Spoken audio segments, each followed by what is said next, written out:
Well, hello and welcome to a special edition of Turning the Page on Times Now. It's my privilege to be speaking to award-winning novelist and writer Tahmima Anam.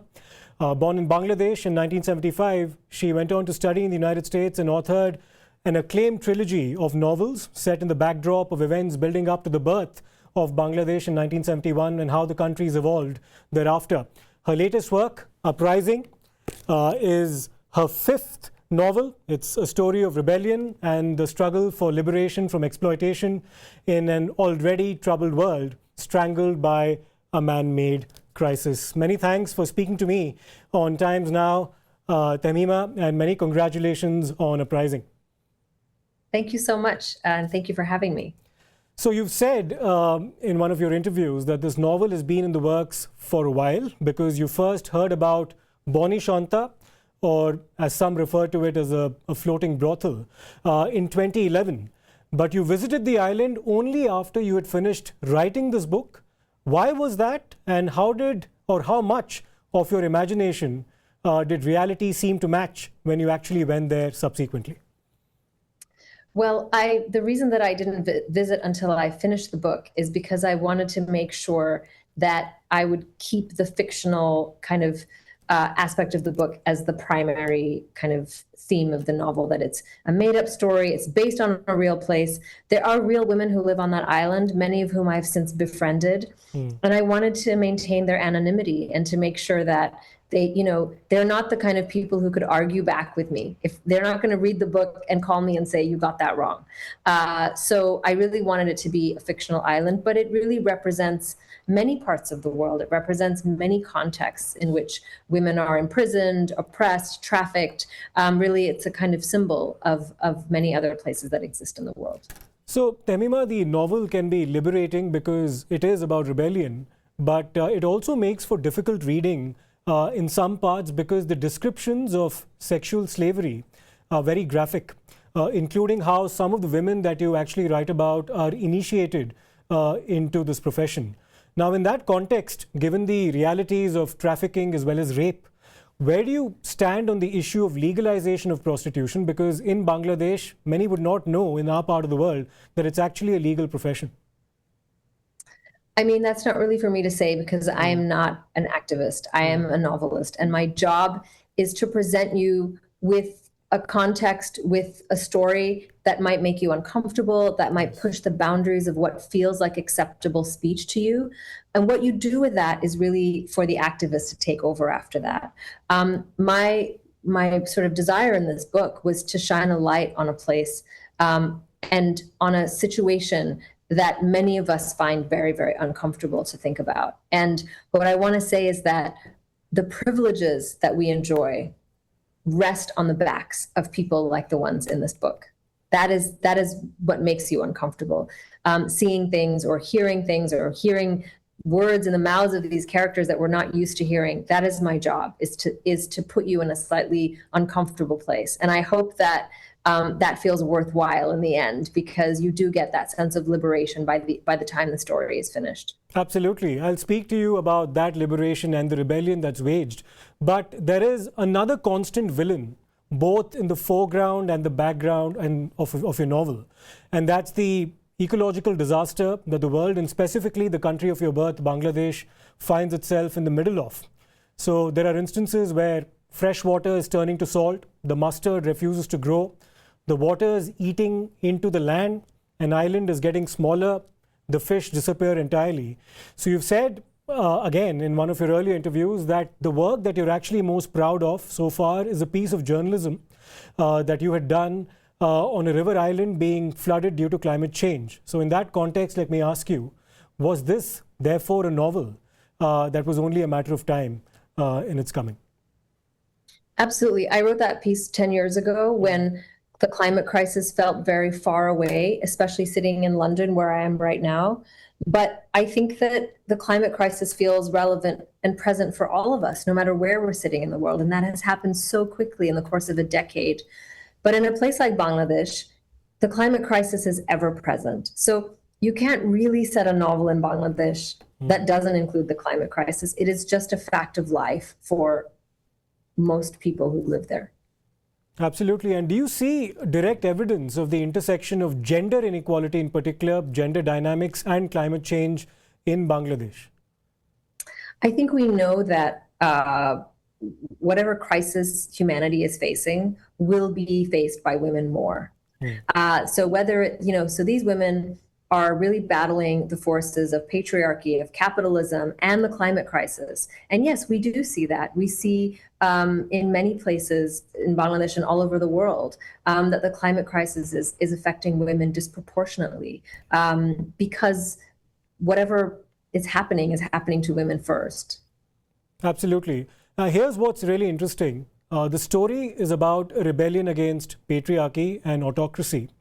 But the individuals who are in many ways an embodiment of this and the targets of this rebellion in the book are coincidentally, or perhaps not coincidentally, women themselves. So was that therefore deliberate? Because there's Amma or Sokina on the island itself, and then there's Sheikh Hasina, who you call the dictator, who ultimately flees in a helicopter. You don't name her in the book, but we know who the reference is to because you refer to as her. So that's my question. Was it therefore deliberate? What I wanted to say is that this is not a book against men. This is a book against a system that creates injustice and inequality. And so the woman who is the sort of bad guy in the story is a woman. It's not a man. There's not a male sort of like traffic person, person who is like the pimp or the person who's controlling the woman. It's another woman. And when you read her backstory, you see that she is also a victim of the system that she is now perpetuating. So really, we're talking about cycles of poverty and cycles of violence. And they can be perpetrated by men or women. It's the system that has to be attacked. It's the system that has to be broken. Well, that's very interesting indeed. And that brings me to my follow-up, because you talked about how, in the case of Amma, she was a victim herself, forced into a life of sexual slavery herself. So therefore, my question is, do you have any sympathy for the two dictatorial figures in the book? Amma is a victim of sexual violence, and therefore, subsequently, she is initiated into prostitution before she herself becomes an oppressive figure for the women on the island and the children as well. Sheikh Hasina would have been assassinated in 1975 had she not been out of the country, while the rest of her family was indeed assassinated. Both were victims in one context, and yet both could not resist the temptations of absolute power. Do you see parallels there? Well, look, I think as a writer, it's important for every character in a novel to elicit some form of empathy from the reader. So Amma is not a one-dimensional villain. She herself is produced by a system.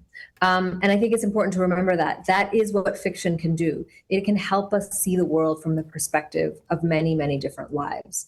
The novel is not, it doesn't hesitate to pin Amma as this sort of person who is like deeply oppressing all of the women on the island. But because it gives you her backstory, you can at least understand what made her.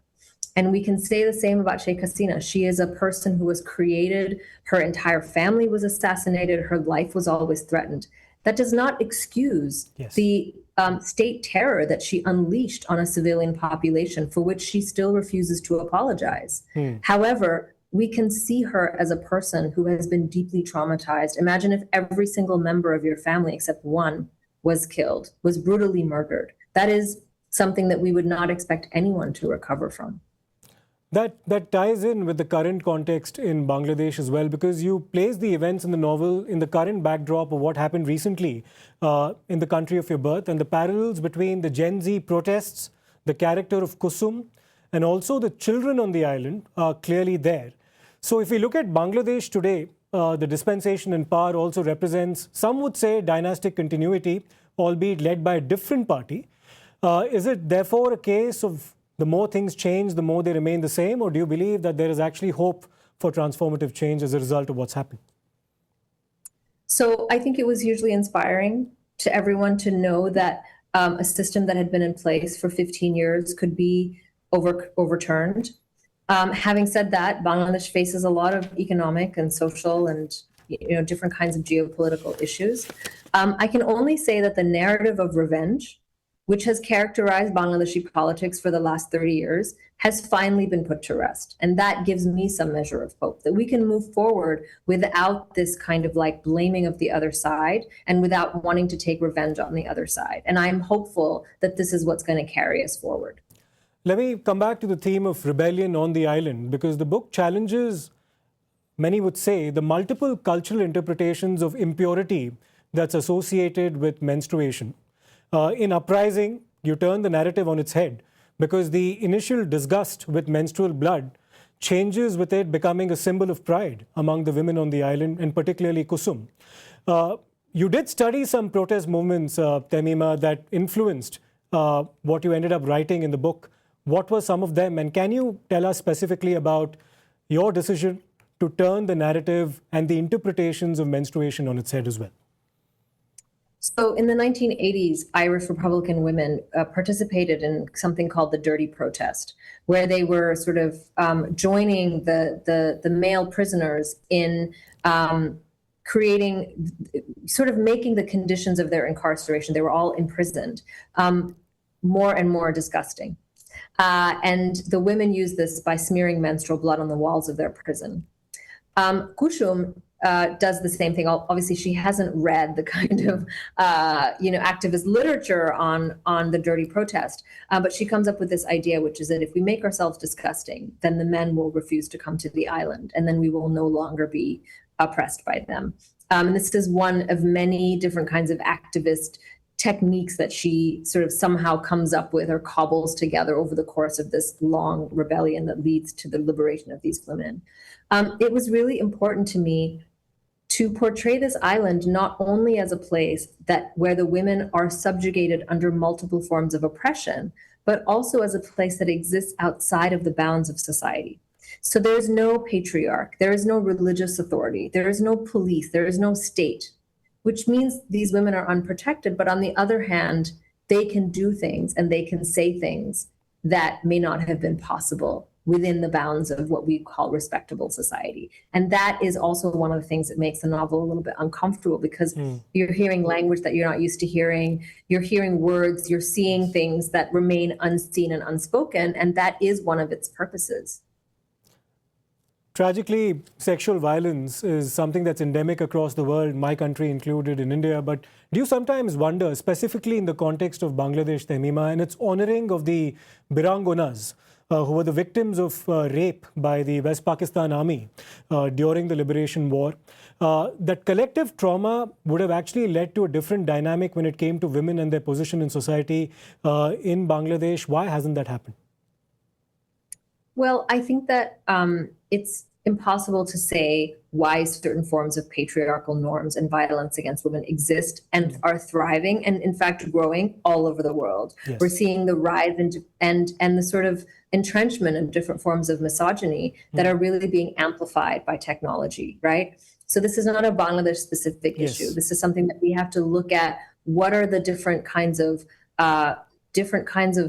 progress, things that we're considering to be progress that are just not only not making the world more just, but making the world more unjust, especially when it comes to women and when it comes to the sort of amplification of misogyny.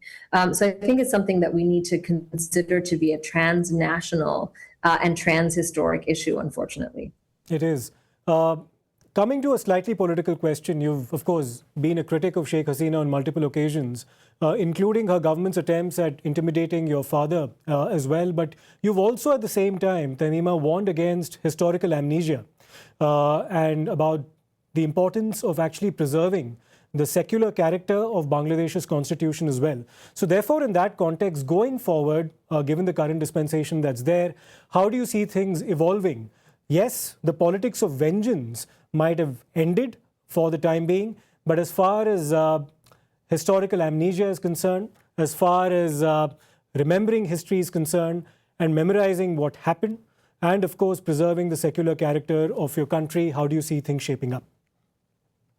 Well, I think one of the terrible tragedies of the monsoon revolution, as it's sometimes called, and the subsequent interim government was the desecration of Sheikh Mujib's memory. And I think that we must have the maturity as a country and as a society to separate the crimes of one particular prime minister with the person who we could still, cross party, no matter what you believe subsequently or whatever position you hold, revere as the person who led us to our independence.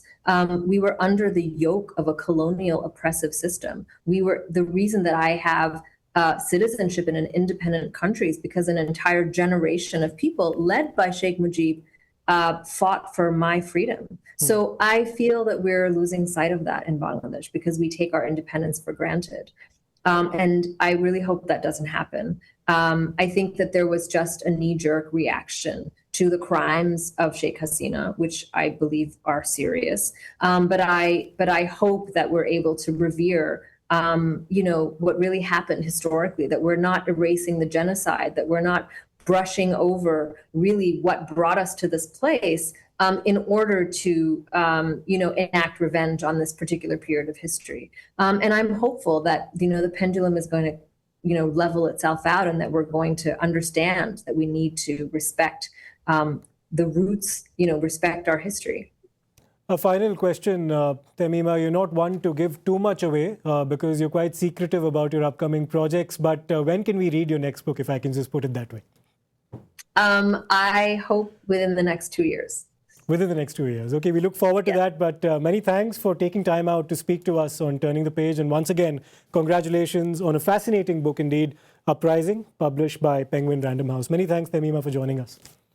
Thank you so much for having me. It's been a pleasure. Thank you.